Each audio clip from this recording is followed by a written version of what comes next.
안녕하세요. 책 읽어드리는 집사 백종환입니다. 2020년 미래한국당의 영입 1호로 제21대 국회에 진출한 국민의힘 김예지 의원. 시각장애인 김예지 국회의원은 숙명여대 음대를 졸업하고 미국 존스 홉킨스대 피바디 음악대학원에서 석사를, 그리고 위스콘신대 메디슨 캠퍼스에서 피아노 연주법으로 박사를 받은 피아니스트입니다. 김예지 국회의원 하면 여러분은 어떤 장면이 연상됩니까? 지난 2023년 6월 14일 국회 대정부 질문. 당시 한동훈 법무부 장관에게 어항 속에 사는 물고기는 그 밖으로 나가지 못합니다. 더 넓은 바다에서 헤엄치지 못하고 작은 어항에 갇혀 있지요. 우리 사회 속에서도 이렇게 어항 속 물고기처럼 기회를 얻지 못하는 사회적 약자들이 많습니다. 우리 사회에서는 그들의 가능성과 성장을 막고 있는 것이 많습니다. 물고기가 어항을 깨고 바다로 나갈 수 있도록 모든 국민이 차별 없이 기회를 얻고 자신의 능력을 마음껏 펼칠 수 있도록 정부가 더욱 노력해 주기를 바랍니다. 이와 같은 대정부 질문을 들은 국회의원들은 여야 구분 없이 감동의 기립박수를 보냈고요. 언론의 집중적인 조명을 받기도 했습니다. 코이라는 물고기, 코이의 법칙, 핫 이슈였었습니다. 그리고 6개월이 지난 지금 21대 국회가 끝나가려는 이 시점, 22대 국회를 준비하는 과정에서 김예지 의원은 국민의힘 비상대책위원 직함을 갖고 전진하는 김예지의 단단한 기록이라는 책을 출간했습니다. 책 제목이 대정부 질문에서 핫 이슈가 되었던 코이를 연상케 합니다. 어항을 깨고 바다로 간다입니다. 이 책은 김예지 의원의 항해기이고 우리 모두의 항해기이다라고 김예지 의원은 강조하고 있습니다. 김예지 의원이 어떻게 어항을 깨고 바다로 향하는 항해는 어떤 모습인지 백종환의 목소리로 함께합니다.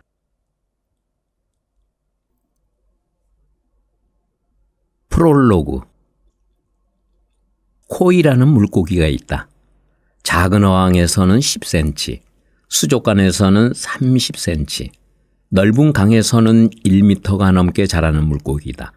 잉어과에 속하는 이 물고기를 직접 본 적은 없지만 오래전 이 물고기에 관해 처음 들었을 때 조금 뭉클하고 아릿한 마음이 들었다. 나는 10여 년 전부터 장애와 인권 혹은 음악과 예술 등의 주제로 강의할 때 종종 코이 이야기를 언급하곤 한다.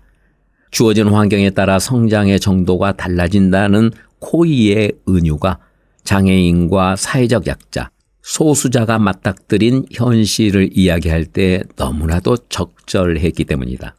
그런데 지난 2023년 6월 14일 대정부 질문의 마무리 발언으로 내가 준비한 코이의 법칙을 듣고 우리 사회가 보여준 반응은 깜짝 놀랄 정도였다. 동료 의원들은 여야 가릴 것 없이 이례적으로 기립박수를 보냈고 언론에서도 내 발언의 맥락과 코이라는 물고기에 대해 기사가 쏟아졌다. 시민들의 반응은 더했다. 내 이야기에 뜨겁게 감동했다는 분들도, 여러 차례 영상을 돌려보며 눈물을 흘렸다는 분들도 많았다. 그동안 우리 정치가 얼마나 무너져 있었는지를 생각하게 된다는 분들도 적지 않았다. 많은 분들이 내가 국회에 들어온 후 경험하지 못했던 엄청난 환대와 찬사를 보내주었다. 무엇 때문이었을까? 우리 사회는 아직도 누군가의 가능성과 성장을 가로막는 어항과 수족관이 곳곳에 있으며 이것을 깨고 국민 누구나 기회의 균등 속에서 재능을 마음껏 발휘할 수 있는 사회가 되어야 한다는 나의 말이 왜 사람들의 마음에 가닿았을까? 어쩌면 사람들이 코이의 법칙과 함께 그 말을 하는 나 김혜지를 바라보았기 때문인지도 모른다. 바로 그 메시지를 전하는 나에게서 온 힘을 다해 강물까지 나아가려는 코이를 발견했는지도 모른다. 나는 여러모로 부족한 사람이지만 작은 코이처럼 나를 가두려는 유리벽을 깨려고 언제나 노력해왔으므로. 그리고 나처럼 장애를 갖고 있지 않더라도 지금 어떤 환경에서 살아가고 있든 우린 모두 코이를 닮은 사람들이다. 우리에겐 각자 자신의 어항과 수족관이 있다. 그 안에서 자신의 재능을 마음껏 발휘할 수 있는 강물과 같은 세계를 꿈꾼다. 그런데 우리 사회에는 그런 걸 꿈꿀 겨를도 없이 어항 속 산소조차 보장받지 못하는 분들도 함께 숨을 쉬고 있다. 시민들이 자기 주위의 벽을 조금씩 허물며 더 넓은 곳으로 나아가고 또 그렇게 벽을 깨는 이 일을 통해서 자신보다 약한 코이들을 이끌어 강물로 같이 나아가는 일. 바로 그것이 내가 추구하는 정치의 방향이다. 강은 바다로 이어진다. 코이는 지금 여기에서 가슴 속에 저 넓고 푸른 바다를 그리고 있다. 바다는 우리에겐 불가능한 듯 느껴지는 미지의 세계고 이상의 세계다. 그래도 우리는 다 같이 천천히 바다를 향해 나가는 사람들이다. 어디서 천적이 나타나 잡아먹힐 수 알 수 없지만 망망대해를 자유롭게 유영하고 성장하며 삶에 도전하는 코이는 우리 모두의 꿈이 아닐까. 나도 이제 더 열심히 전진을 하려 한다.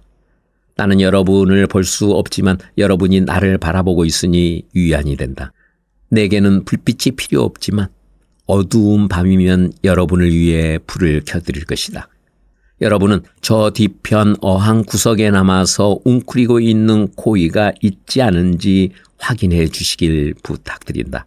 이 책은 나의 항해기이고 우리의 항해기이다. 바다를 향해 기나긴 여정에 함께 해주셔서 진심으로 감사드린다. 김혜지. 식당에서 쫓겨나는 국회의원. 2020년 제21대 의회에 들어와 이른바 권력을 가졌다는 국회의원이 되었고 여러 유명 TV 프로그램에도 나가보고 여러 언론 매체의 헤드라인도 장식해보고 또 그 경험에 기대해 이런 책을 쓰자고 마음도 먹게 됐다. 세상의 온갖 비난과 험한 말만큼 많은 분들이 보내주신 찬사도 들었다. 이쯤 되면 어느 정도 유명세를 치르는 삶, 세속적으로 성공한 인생이라고 할 수 있는 걸까? 누구라도 조금은 부러워하는 삶이 아닐까? 글쎄, 당신이 이 이야기도 한번 들어주시면 좋겠다. 나는 지금도 어딘가에 식당에서 쫓겨나고 또 어딘가의 부동산에서도 환영받지 못한다. 식당에서는 안 내게는 좀 이라며 날 내쫓는다. 식당 주인은 나를 알아보면서도 자신의 가게에 들어오는 걸 거절한다. 그런 일이 하도 빈번하다 보니 이건 뭐 아는 사람이니까 더한 건가? 라는 생각이 들기도 한다. 안내견과 함께 한다는 그 이유로 사람을 자기 공간에 받아들이지 않는 건 명백한 불법이다. 이 책을 읽는 당신이라면 이미 알고 있겠지만 누구든지 보조견 표지를 붙인 장애인 보조견을 동반한 장애인이 대중교통수단을 이용하거나 공공장소, 숙박시설 및 식품 접객업소 등 여러 사람이 다니거나 모이는 곳에 출입하려는 때에는 정당한 사유 없이 거부하여서는 아니 된다. 장애인복지법 제40조 3항. 그런데 10군데의 부동산을 가면 그중 9군데에서 나를 문전박대한다. 10군데 중 1군데가 아니다. 10곳 중에서 감사한 축에 속할 한 곳의 부동산에서는 주저주저하며 집주인에게 한번 물어본단다. 그럴 때마다 나는 늘 공인중개사 앞에서 일장 연설을 시작한다. 장애인복지법에는 이런 근거가 있고 장애인 차별금지법에는 저런 근거가 있으며 장애인을 비롯한 모든 인간의 헌법적 권리에 대해서 말씀드린다. 그러면 본인은 중개업을 하고 있을 뿐이니까 힘이 없으니 주인에게 물어본 후에 연락을 준단다. 그러니 돌아가란다. 당연히 이후에 연락은 없다. 결국 나 같은 시각장애인에게 집을 임대할 수 없다는 것이다. 그런 버젓한 차별이 내 앞에서도 벌어지다니. 그건 아무리 좋게 생각하려 해도 도저히 이해할 수 없는, 애초에 말도 안 되는 일이다. 국회의원은 법을 만드는 존재인데 그런 국회의원이 시각장애인이라고 쫓겨난다라. 법을 만드는 국회의원이 엄연한 불법의 현장 앞에서 입을 다물 수밖에 없다니. 곱씹을수록 아이러니하고 씁쓸한 일이 아닐 수 없다.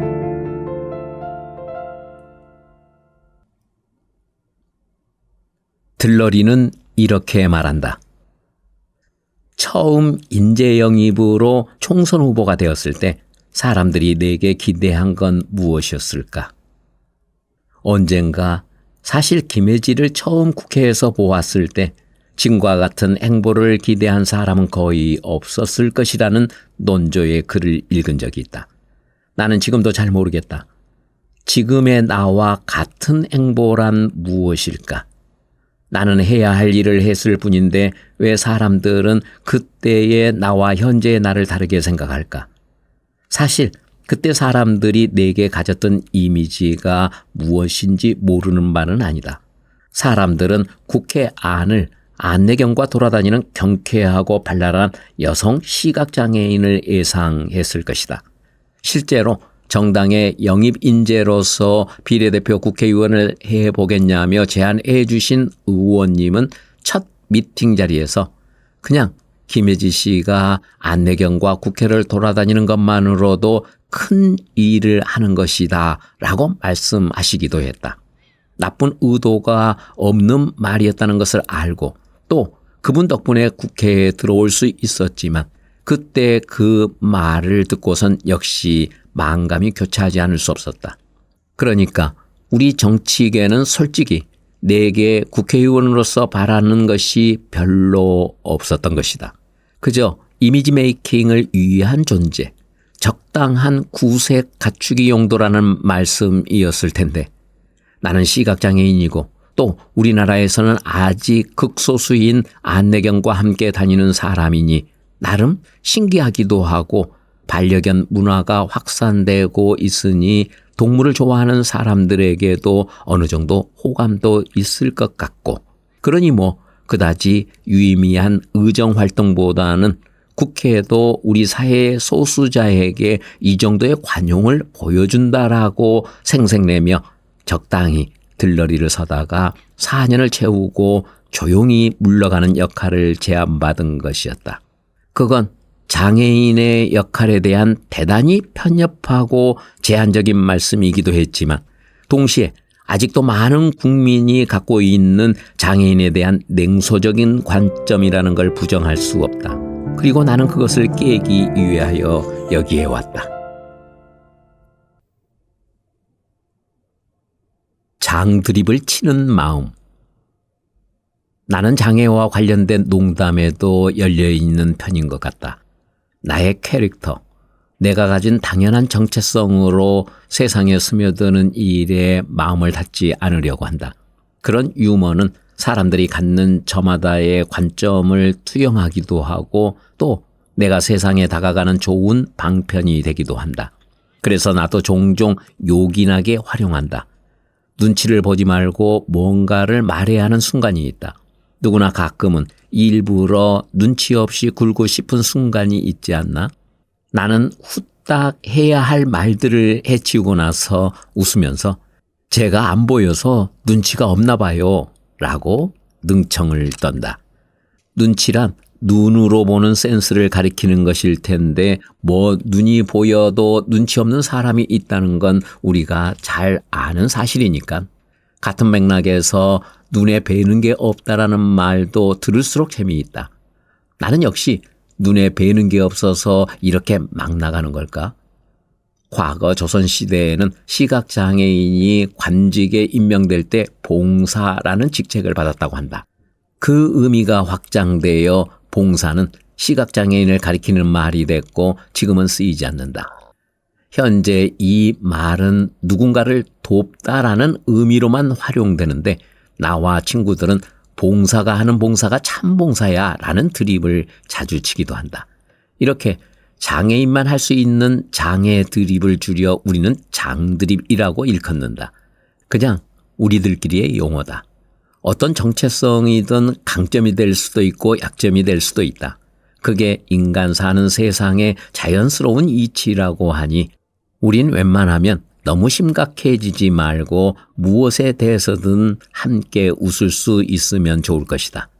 물론 당사자가 아닌 경우에 사용은 금한다. 받아들일 마음이 준비가 되어 있지 않는 누군가에게는 혐오 표현이 될 수 있으니까.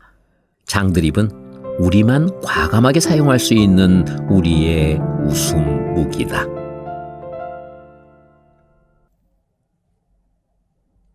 오죽하면이라는 잔인한 말. 이렇게 말한다고 해서 장애라는 정체성을 가볍게 웃으면서 쿨하게 생각할 수 있고 누군가의 장애를 언제나 긍정적으로 넘길 수 있으리라 여기는 독자들은 없을 것이다. 장애인의 삶은 절대 녹록지 않다. 장애인과 가족으로 함께 사는 일도 힘겹지만 자신이 장애를 짊어지고 평생을 살아가야 하는 당사자는 비할 수 없이 더 힘들다. 우리 엄마도 내가 중학생 때 너 죽고 나 죽자라는 말씀을 하신 적이 있다. 아마도 장애인을 키운다는 무게감에 짓눌려 계시다가 어느 순간 폭발했던 것이리라. 그때 나는 내 무릎 위의 생채기처럼 영원히 씻을 수 없는 마음의 상처를 받은 채 내 인생은 나의 것이고 그 끝은 내가 결정하겠습니다 라고 말씀드렸다. 내가 가장 믿고 의지할 수밖에 없는 존재에게 같이 죽자라는 말을 듣는 기분은 참혹하다는 말로도 충분하지 않았다. 나는 그때 엄마에게 말대꾸라도 할 수 있었다. 그러나 지금도 1년에 수십여 명이나 부모에 의해 살해당하고 있는 발달 중증 장애인들은 그 말조차 할 수 없었을 것이다. 내 주위에는 부모에게 너 죽고 나 죽자라는 말을 들어보지 않는 장애인이 없다. 거의 모든 장애인의 경험이 다 비슷할 것이다. 이런 사안 앞에서 부모가 오죽하면 그랬을까라는 식의 관점을 절대 가지면 안 된다. 그건 완전히 틀린 관점이니까. 부모의 절절한 심정은 절절한 심정이고 살인은 살인이다. 어떤 상황에도 살인은 이해나 공감의 대상이 되어서는 안 된다. 일단 동반자살 같은 말부터 하루빨리 없어져야 한다. 결국 목소리조차 내지 못하고 죽어야만 했던 이들은 살아서도 죽어서도 타자화된 채 말이 없다. 나는 장애인 부모님들의 입장도 충분히 이해하고 있지만 그분들이 말하는 준비된 가해자, 잠재적 가해자와 구원은 매우 우려스럽다. 그런 말은 장애인을 민폐 끼치는 사람, 주변을 힘들게 하는 사람으로 은연중에 낙인을 찍어버린다. 상황에 따라 언제든 피해를 당할 수 있는 인간으로 전락시킨다. 그것은 인간의 존엄함에 결코 어울리지 않는 말이다. 손가락은 사람의 눈을 찌른다. 2023년 가을 우리 당 소속의 어느 정치인이 당 소속 국회의원 109명에게 여의도에는 왜 정신병원이 없을까라는 제목의 책을 보내며 정상적인 국민이 보기에 정신병자들이 아니면 무엇이겠느냐라는 내용의 편지를 동봉했다고 자신의 SNS에 밝혔다. 이 책의 제목이 우리 당의 모든 것을 말해준다며 우리 당부터 정신 차리자는 뜻에서 이런 행동을 한 것이라고 그는 주장했다. 유엔 장애인 권리위원회는 이미 지난 2022년 최종 견해를 통해 대한민국 언론과 정치 논쟁에서 정신질환을 가진 사람을 비롯하여 심리, 사회적 장애인에 대한 차별적 태도와 만연한 증오 등 혐오 표현에 대해 우려를 표한 바 있다. 그렇지만 누구나도 실수할 수 있다. 나는 그의 말이 왜 정신질환에 대한 혐오 표현인지, 그 말이 어떻게 정신질환을 앓고 있는 이에 대한 편견적 이미지를 고착시키는지, 그런 식의 말은 국민을 어떻게 정상성이라는 어항에 가두고 있는지를 차분하게 지적했다. 그런데 내 비판에 대하여 그에게서 돌아온 해명이 안타까웠다. 그는 방송 인터뷰에서 자신이 정신질환을 가진 국민을 비하했다고 보기 어렵지 않겠느냐며 행간을 고려해달라, 손가락이 아닌 달을 봐줬으면 좋겠다라고 말했다.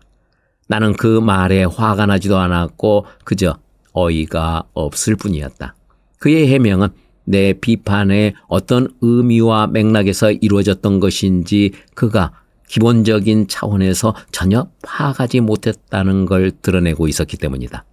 만약 그 자신이나 그의 가장 가까운 가족이 정신질환으로 오랫동안 고통을 받고 사회의 차별적인 시선 때문에 괴로워하고 있다면 그는 정치인을 정신병자라고 그토록 쉽게 몰아붙일 수 있었겠는가?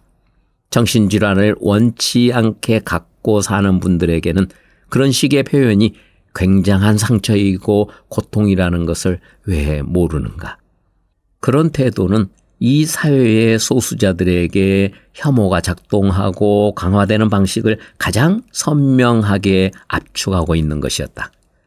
나라의 미래를 걱정하는 사람들은 결코 그런 무지에 머물러서는 안 된다. 그가 말한 저 달이 아무리 고상하고 긍정적인 세상을 상징한다 하더라도 사람의 눈을 찌르는 건 손가락이다. 달이 아니다. 손가락이다. 제발 그걸 명심하길 바란다.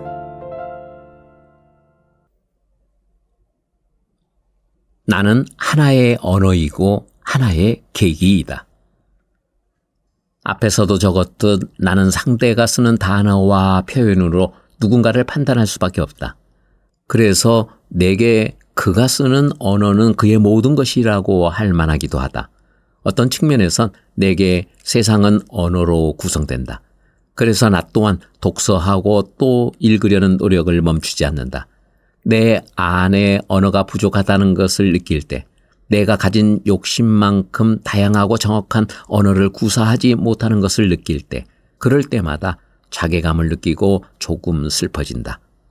2022년 국정감사에서 나는 언론중재위원회 이사장님에게 장애가 있는 건가요? 앓는 건가요? 라고 물은 적이 있다. 그분이 고심하다가 장애는 앓는 것이라고 답하셨을 때 설마가 아이고로 바뀌어버렸다. 장애는 병처럼 앓는 것이 아니라 그저 한 사람의 정체성으로서 그에게 있는 것이다. 그렇지만 너무 그분을 몰아세우지 말자. 그래, 이런 계기를 통해서 진짜 몰랐던 사람들도 아차할 수 있는 계기를 만들 수 있었던 건 아닌가. 그렇게 생각하자. 언제나 제로 베이스에서 시작하자. 나는 늘 이렇게 되낸다. 그로부터 딱 20년 전인 2002년 대학 강의실에서 바로크 음악에 대해 가르쳐주던 교수님이 무심코 작곡가의 핸델은 노년의 장님이 됐다라고 말씀하셨다. 나는 나도 모르게 손을 번쩍 들었다. 교수님, 장님이라는 표현을 쓰시면 안 되죠. 2000년대에 학생을 가르치는 교수님이 그런 언어를 사용하시면 곤란합니다. 당돌하다면 당돌했는데 나도 어렸을 땐 그런 사람이었다. 해야 할 말이 있으면 지금보다 훨씬 더 참지 못하고 손을 번쩍번쩍 들었다. 이제는 그때보단 많이 부드럽고 점잖은 사람이 된 것 같다. 자신이 수십 년 동안 가지고 있던 뿌리 깊은 생각과 발화 방식을 바꾼다는 게 누구에겐들 쉬우랴. 낯설 수 있고 불쾌할 수 있다. 나는 그것을 이해한다. 그러나 개선되지 않으면 안 된다. 나는 그들이 마주치는 하나의 계기이자 하나의 언어가 되면 충분하다. 나는 내 몸을 흐르는 물결에 맡기고 계속 바다를 향해 나아간다. 우리는 더 나은 세상에서 함께 살아갈 수 있다. 나는 왜 무릎을 꿇었는가? 이런 나의 행보를 응원하고 격려를 보내주던 사람들도 막상 누군가가 장애인의 목소리를 결집하고 정치적인 장으로 이들을 끌어들인다고 하면 눈을 가늘게 뜨면서 비판적으로 생각하기도 할 것이다. 행동경제학자인 유리 그니지와 존 리스트는 무엇이 행동하게 하는가에서 차별 대상이 해당 문제에 선택권을 행사한다고 믿을 때 사람들의 반감은 추악한 머리를 단다라고 말했다. 당사자와 당사자성이라는 개념은 거기에 속하지 않는 많은 사람들에게 그리 환영받지 못하고 때로는 강력한 공격의 대상이 되기도 한다. 내가 2022년 3월 28일 서울 경복궁역의 전국장애인차별철폐연대 시위 현장에서 무릎을 꿇었다는 사실이 많은 주목을 받았다. 아마 주위에선 내가 그럴 줄 알았다면, 내가 사회의 논란 한가운데에 그리 설 줄 알았다면 다들 나를 뜯어 말렸을 것이다. 그러나 누구도 말릴 순 없었으리라. 나도 내가 그럴 줄 몰랐는데 주위에서 그걸 어떻게 알았겠는가. 그날 현장에 가니 절로 그렇게 되었다. 나는 당시 무엇을 어떻게 행동해야지 하고 미리 준비하지도 않고 오로지 거기에서 내가 느끼고 생각하는 바대로 말하고 행동했다. 모든 건 현장에 바로 그 찰나에서 결정됐다. 그건 어떻게 보면 나의 예술가적인 기질이 표현이 된 것일 수도 있겠다. 그러나 지금도 그 일을 전혀 후회하지 않는다. 그때 여러분이 본 그 모습은 이 사안과 관련된 나의 진심 그대로였기 때문이다. 사람들이 가장 크게 오해하고 있으며 정확히 짚고 가야 할 것이 있다. 내 사과는 전장현이라는 한 단체를 향한 게 아니었다. 이 사회의 모든 구성원에게 바친 사과였다. 장애인들의 기본권을 외면한 정치권 내의 한 사람으로서 장애인들에게, 그리고 전장현의 시위로 열차 지연 등 일상생활에 심각한 불편을 겪은 비장애인 시민 모두에게 드린 사과였다. 나는 정치인으로서 국민의 마음을 헤아리지 못한 것이 진심으로 죄송스러웠다. 지하철을 이용하는 시민 한 분 한 분은 그저 평범하게 삶을 꾸려가고 있으며 다 자기만의 힘든 사정이 있다. 왜 그것을 모르겠는가? 그렇기에 나는 그 자리에서 정치권에서 풀어내지 못한 일을 여러분이 겪게 해서 정말 죄송하다고 말씀드렸고, 장애인이 편해야 모두가 편해질 수 있는 사회가 가능해지니 유아차, 휠체어 어르신들도 함께 이용할 수 있는 장애인 편의시설을 조금 더 넓게 생각해 주기를 간곡히 부탁드린다고 말씀드린 것이다. 어줍지 않는 사과는 하지 않으니만 못하다. 하려면 제대로 성의 있게 하는 것이 옳다. 나는 정치인으로서 거기에 죄송합니다, 노력하겠습니다 정도의 입에 발린 사과를 하러 간 것이 아니었다. 온 국민의 관심이 쏠린 그 자리에서 나는 공동체의 모든 구성원에 대한 깊은 사죄와 반성의 마음, 장애 당사자 중 한 사람으로서의 내 진심 어린 고뇌, 국민을 대표하는 사람으로서 당장에 무엇도 해결하지 못한다라는 무력감과 자책감, 그리고 우리 사회가 이 문제를 훨씬 더 심층적으로 바라봐야 한다는 조바심과 분노를 강력하게 표현하러 간 것이다. 그래서 나는 가장 정중하고 가장 상징적이며 가장 진정성 있는 사과의 방식을 선택했다. 나는 모두의 앞에서 무릎을 꿇었다. 잘못한 건 잘못했다고 반성하는 모습을 보여드리는 게 이 사회를 위해 가장 정직하고 힘이 있는 모멘텀이 될 수 있으리라 한 믿음으로.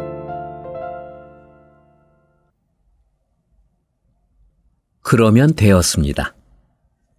지금 내가 하고 있는 말이 너무 이상적으로 들리는가? 그런 비판적인 관점도 타당한 면이 있다. 우리 공동체엔 장애인들이 비장애인의 문법에 맞출 것을 요구하는 비장애인 중심주의가 여전히 만연한 게 사실이다. 김지혜 교수는 선량한 차별주의자에서 다수자는 소수자의 이야기를 듣지 않으면서 잘 말하라고 요구한다. 그렇게 사실상 침묵을 강요한다라고 썼다. 내가 아무리 잘 말해도 예컨대 나의 정성 어린 손편지를 보고도 코웃음을 치는 비장애인이 존재할 것이다. 나는 결국 그들에게 아무런 응답을 듣지 못할 수도 있다. 그렇지만 책임이라는 단어는 우리 모두가 결국 서로 연결되어 있다고 격려한다. 그 개념은 우리의 지평을 넓힌다. 개별적 운명의 경계선을 잠깐 지우고 타인과 나 사이의 거리를 좁히고 나라는 한 사람이 이 사회에서 얼마나 중요한 존재인지를 깨닫게 만든다.